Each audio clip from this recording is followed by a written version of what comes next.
আসসালামু আলাইকুম বন্ধুরা, আশা করি সবাই ভালো আছেন। তো ইতিমধ্যে আমরা এই ইঞ্জিনের হেডটি খুলে নিচ্ছি। তো হেড খুলে আমরা এখন দেখব এই ইঞ্জিনের আপনার সিলিন্ডার এবং পিস্টনের কি অবস্থা।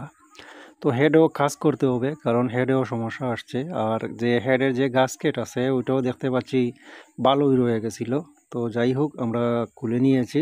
এখন আমাদের এই পিস্টন বের করতে হবে, তাই আগে আমাদের সিলিন্ডারের যে টপ সাইডে যে ময়লা জমেছে এগুলো আমরা একটা পুরনো ভাঙা রিং দিয়ে আগে পরিষ্কার করব, তাহলে কিন্তু পিস্টন বের হতে সুবিধা হবে। তো আমরা এটা পরিষ্কার করে নিলাম এবং সিলিন্ডারও চেক করে নিয়েছি, সিলিন্ডারটিও ভালো আছে। তো আমরা এখন পিস্টনটি বের করব। তো আমরা কানেক্টিংয়ের মাথায় একটু আঘাত করব, তাহলে কিন্তু বেরিয়ে আসবে।